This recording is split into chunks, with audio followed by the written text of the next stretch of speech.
8:57, es martes y aquí está René Delgado. ¿Cómo estás, querido René? Me da gusto verte. A mí también, querido Pascal, igual estar aquí en contacto con los radioescuchas, Pascal, pues queriendo llamar la atención sobre cuanto está ocurriendo allá en Morelos en relación con la termoeléctrica de Huesca. Me parece que tal cual se esperaba, y pese a la contradicción entre el candidato y el hoy jefe del Ejecutivo, Andrés Manuel López Obrador está resuelto a echar a andar esa termoeléctrica y desde luego y se va a poner a andar no a resultas de la consulta popular llevada a cabo, sino porque la decisión, creo, estaba tomada de antemano. Y desde esa perspectiva, Pascal, creo que sería mejor, aún asumiendo el costo de la contradicción de haberse pronunciado en contra de la termoeléctrica allá por mayo de 2014, que tú recordabas el jueves de la semana pasada, y que ahora Andrés Manuel está a favor de su puesta en marcha. Creo que el jefe del Ejecutivo sería mejor que asumiera por sí sus propias decisiones, en vez de ampararlas o endosarlas a un supuesto clamor popular que naturalmente no existe. Y digo asumirlas como propia porque aun cuando supusiera el costo señalado, sobre todo después de haber dicho 5 años atrás que no había por qué echarla a andar, hablaría de un político resuelto a tomar decisiones que incluso podría rectificar o aún retractarse de lo que hubiera dicho con anterioridad y asumir las consecuencias. Porque se vale, ¿no? Yo creo que un político que recibe información, no es lo mismo estar en la oposición que estar en el gobierno, recibe información que no tenía y por esa razón decide que su postura contraria a la termoeléctrica pues ya no es válida y ahora hay que terminar el proyecto, ¿no? Así es. Pero creo que vale la pena darle el contexto a los mexicanos sobre ese y muchos otros temas. Sí, ve un poco lo que está ocurriendo con Donald Trump. Desde hizo causa de su campaña del muro, se ha aferrado a una promesa que es muy difícil de cumplir, Pues sí. y cada vez va resbalando más sobre esa idea. Paralizó al gobierno, se sostiene ahora y dice que sería una valla, pero el hecho cierto es que a veces es más conveniente, aún con el costo, como decía, la rectificación que la contradicción o la necedad.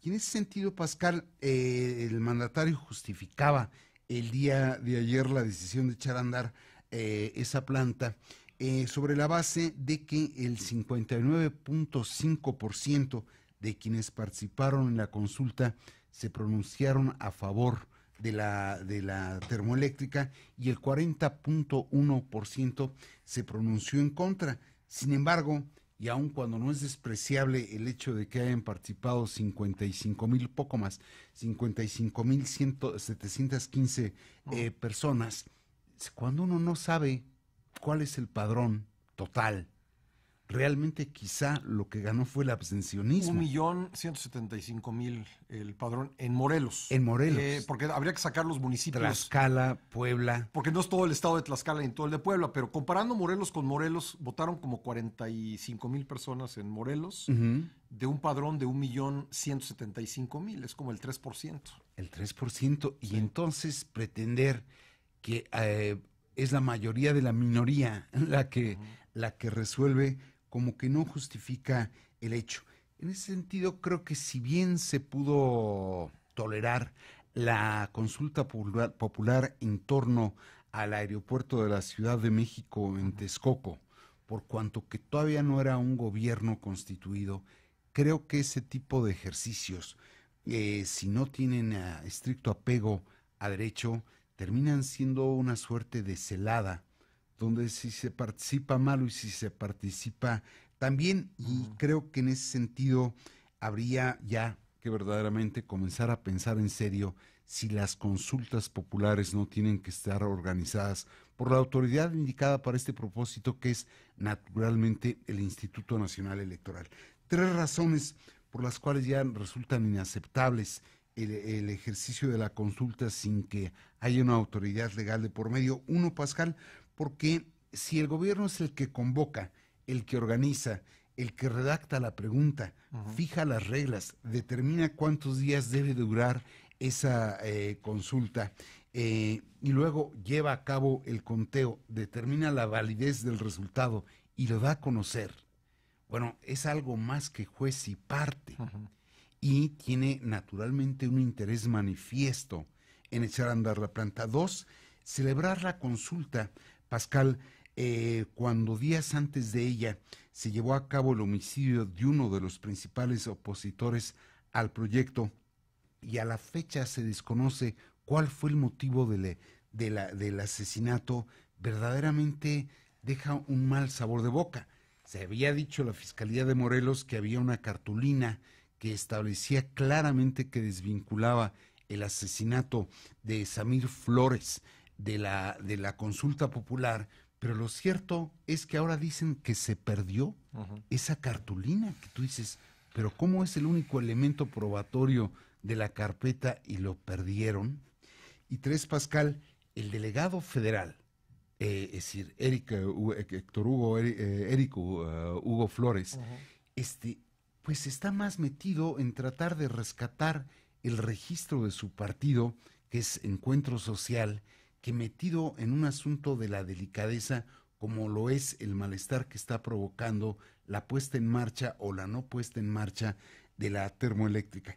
Esos 3 elementos, Pascal, vienen en desdoro de la forma en que el gobierno está llevando el asunto. Me parece que Morelos cualquier día nos va a dar un susto. No hay gobernador para todo fin práctico. Si te fijas, Cuauhtémoc Blanco no ha dicho una palabra en relación con la termoeléctrica, en relación con el homicidio del dirigente, y uno dice, ¿qué pasa ahí? Si está enclavada la termoeléctrica en territorio de Morelos, el gobernador no tiene voz. Y naturalmente el crimen, si dicen que no fue un homicidio político y fue un homicidio, valga el absurdo, estrictamente criminal, ¿quién gobierna entonces? Entonces, jugar con reglas no muy claras y sin hacer política en un estado como Morelos, creo que a la postre nos puede meter en apuros. Ciertamente el hecho de pensar que se invirtieron 25,000 millones de pesos en llevar a cabo esta planta eléctrica para después estar detenida porque falta la construcción de un tramo del gasoducto de 140 metros, verdaderamente es motivo de reflexión, pero creo que habría que ser mucho más cuidadoso, mucho más profesional en la forma de plantear el problema y de resolverlo sobre todo. Me vienen inmediatamente a la memoria hechos históricos que de alguna manera pues encajan en lo que estaba pasando en Morelos. Recordarás sin duda pues el asesinato días antes de las elecciones de 1988 de Francisco Javier Obando, uno de los principales operadores políticos de Cuauhtémoc Cárdenas, ¿no? que le metió a ese proceso de 88 una tremenda incertidumbre. Y bueno, pues para referencias históricas también, pues para un presidente al que le gusta mucho hablar de la historia, pues Morelos y en concreto Emiliano Zapata fue quien primero generó oposición al entonces presidente Francisco I. Madero, a quien mucho admira el presidente López Obrador. Es el año del centenario del asesinato de Zapata. El nieto de Zapata está metido en el movimiento en contra de la termoeléctrica. Es decir, hay un montón de cosas que hacen ruido en este caso de Morelos y que harían necesario lo que tú justamente dices, pues manejar con pinzas esa situación. Así es, Pascal. En efecto, y sobre todo esta suerte de impunidad que a veces nos hace olvidar en cuestión de días lo que ocurre. Es decir, ¿cómo es que una persona que resiste, en este caso una planta eléctrica, por las razones que sea, por las razones buenas, que sean, malas o regulares, la asesinan y todavía no sabemos, casi una semana después? Y pierden las evidencias. Y pierden si es que las hubo. Pues querido René, tema al que hay que tener el radar sin duda. Muy bien. Y te aprecio mucho que lo hayas traído esta mañana en el programa. Gracias. A ti, Pascal. Gracias, un gusto contar con la colaboración en el programa de René Delgado. Usted lo puede escuchar aquí martes y jueves. Son las 9:07, vamos a hacer una breve pausa. Regresamos con más en esta primera emisión. Apenas acabamos de rebasar la mitad del programa. Hay mucho por delante. Quédese con nosotros.